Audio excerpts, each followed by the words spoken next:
got the nice stun there, and then boom, bam, done, right? Shang-Chi, it's amazing. It's amazing. Welcome back to the channel. All right, it's time to finally catch up on the war videos. Just so you're aware, the last, I'd say, like week and a half to 2 weeks, well, week and a half of the war season, my real life, my work, some family stuff, but it was all fine.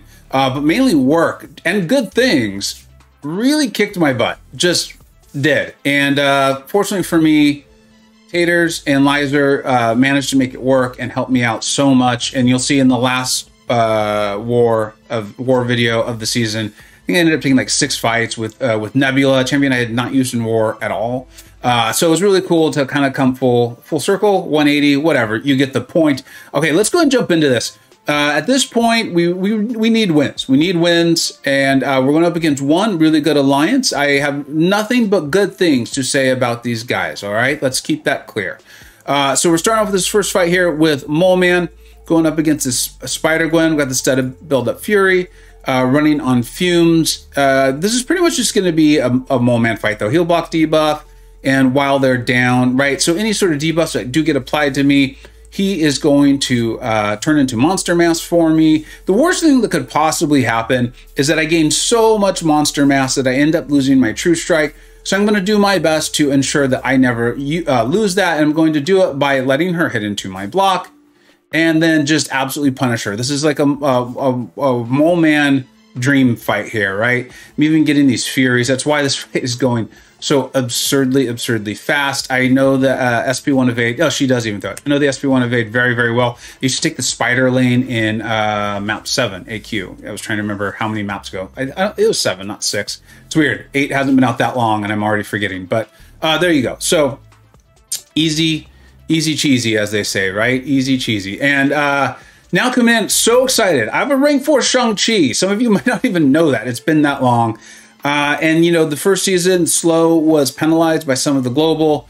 And then Moleman and Kingpin have just been crushing it the way the map is set up.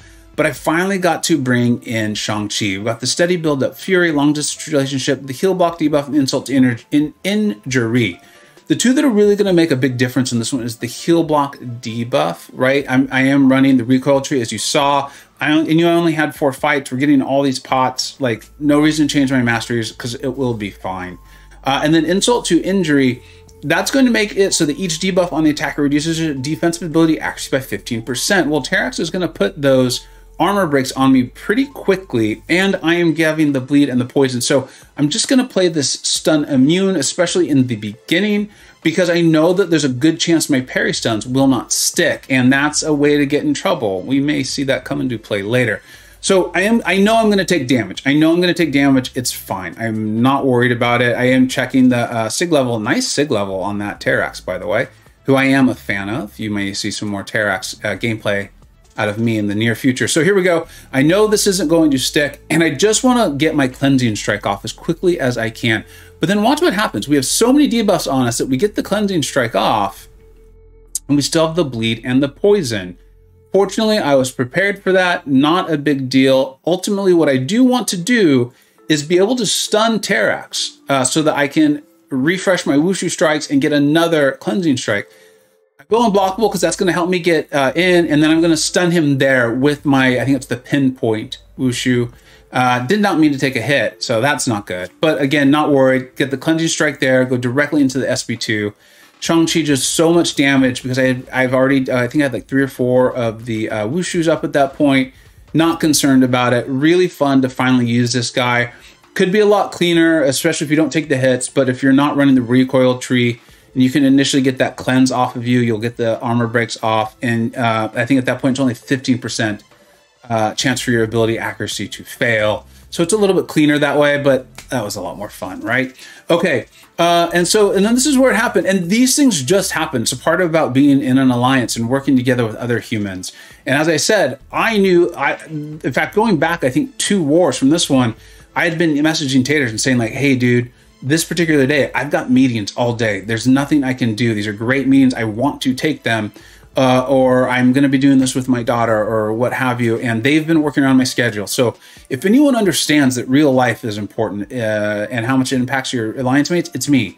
And my alliance mate fell asleep. Like, what are you going to do? Well, I mean, he fell asleep, I think, with his child.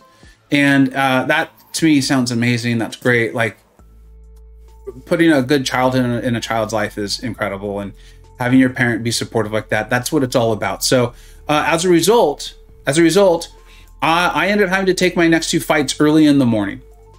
I'd done my duels before. It was fine. I knew what I was doing. I was awake. I did have to fit them into my schedule, but that's fine. Everybody has to do that. I want to make it clear, there are no excuses for what you are about to see. This is prowess, build up, unblockable, superior specials, return policy, blah, blah, blah, blah. None of this matters. All I have to do is play her stun immune. I had done my duels the night before. I did do a couple duels just to make sure I was awake. You can see I'm nicely boosted. I'm even using invulnerability boost. I mean, if anything, I took this fight incredibly, incredibly lightly. I was not taking it seriously. Yeah, and you're going to see. So here we go. The one thing that can happen is if she goes into the hunt, I will not be able to evade her SP1. So I'm going to try to push her to her SP2 if I can and just outdistance it. She throws her SP1, you know, things happen, bad things happen. Just try to block it and see what happens. So there we go. But you can see this is going perfectly. I'm going to just keep refreshing the SP1. I'm even running stand your ground. I think that's going to come into play right about here. Now, so here's your SP2. Like I said, you can just outdistance it. I mean, this is going like perfect, right? Like, again, nothing about this fight had me thinking it could even possibly go sideways. But here we go. I think she is now in the hunt. And yeah, that's what the purple icon is there, I believe. And I took that heavy. And I will admit, it threw me off. And the night before, it had a plan. I was running stand your ground, and I knew that would cause me to lose all of my monster mass. The plan was just keep playing the game. It should be fine. But it unnerved me. I'll admit, it unnerved me a little bit. And so there we go. I've got everything, I think, back under control. Again, there's no way you think you're losing this fight, right? Look at the health pool battle here. And then here's where I make, this is the mistake right there. And I hope you guys got to see it. Let me try to rewind it just a second. Because this is something that I talk about, is if you are late, true everything you can to fight the instinct to try to still punish. You can see here, she goes for her heavy, and I'm going to dash back, and then I'm going to dash back one more time. And that was the mistake. Because I know how to punish the heavy. You'll see it in another video, in the third video, War 12. But that's it, right here. And I dashed back a second time, and then I tried to punish. You cannot do that against Jabari Panther. Her heavy interaction, even if she didn't have a bar of power, she comes back in, gathers herself, can't think of the right, recovers quickly enough from her heavy, especially in the middle of the field. Trust me, I did this duel multiple times because I faced her in War 12. You cannot do that. And you see the result. Even though I had the indestructible boost on, it did not matter. And I took a clear win and I turned it into that.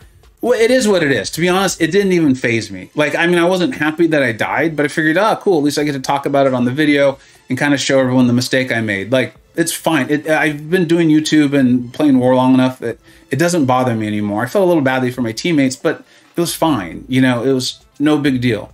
So here we go. We're going in for the last fight with Shang-Chi. I've got plenty of items. I'm pumped up to use my rank 4 Shang-Chi. We got this, again, the prowess build up unblockable, passively special.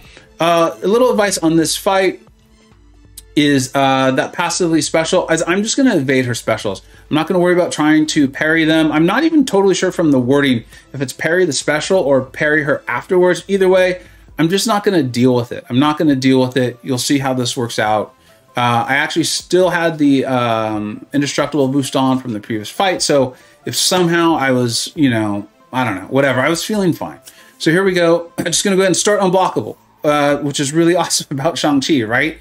She's holding her block. I'm like, all right, fine. That's fine. We'll just go with our unblockable. At some point, I do want to reset my Wushu strikes. I've used them all. So we end with the pinpoint strike, which is the 5-hit combo. It causes the stun. It gives you enough time to get your heavy off to reset. I'm aware I have the disorient on, so I just want to be aware of that. I was intentionally trying to push her to her SB2 because it's easier to evade. Got the nice stun there, and then boom, bam, done, right? Shang-Chi, it's amazing. It's amazing. He is so awesome. Hopefully with this next global, we'll get to see him more and more. I love using that champion. He is so flexible. He can do so many things, so versatile. And it was great. I was like, okay, you know what? I went 3-1, had a stupid death. No big deal. Is what it is. Give me a chance to talk about it in the upcoming war video. And we lost the war, which unfortunately, this season, it's been a little sideways for us. Wasn't shocking. Here's what was. We lost by 1 death. We lost by 1 death. I had absolutely no idea. I actually didn't find out until I was done with my fights, if I remember correctly. It's been a while. Yeah, I didn't find out until I was done with my fights, because that's when a comment was made and on the war chat in the inner, between the two alliances. And honestly, the comment wasn't even like insulting. In fact, it wasn't even clear to me if the comment was intended to be insulting or just kind of like, dude, we all die. It happens. So I did not take any offense to it. Some of the leaders from one actually reached out to me to let me know, like, hey, we didn't mean anything by it. And thank you so much, guys. That was incredibly kind of you. And the joke that was made in the war chat, I didn't even take offense to it. One, because I didn't know that that death was probably what caused us to lose the war, or at least the final one. But also because the joke did not seem intentionally offensive. And again, doing YouTube this long and doing war this long, if it's not obviously offensive or intended to be offensive, like, it is what it is. And honestly, so many people do write intentionally offensive comments, and they just roll off my back because they do. It is what it is. So hopefully I know this is for only a 4-fight war. This one took a while, but there's a lot of explaining, a lot of fun. We have 2 more wars coming up. War 11, I think, is almost all Angela. We just needed her, and I think I only was able to fight that night, and so they just signed me these awesome Angela fights. It was really, really fun. And then War 12, the big one. There's a lot riding on it. I can't say it all now. There's some cool stuff. Well, it's sad. It's bittersweet. It will be coming out, but hopefully by the time I get to War 12, all the news will be out, and I'll really be able to talk through why that was such a big war, why I'm so excited for it. I really hope you catch it. Let me know how your war season did turn out. I know the season is now over. How did you enjoy it? What did you enjoy? Are you looking forward to the next season? Thank you so much for watching. Take care. I hope you either learned something, were entertained, or even better, a little bit of both.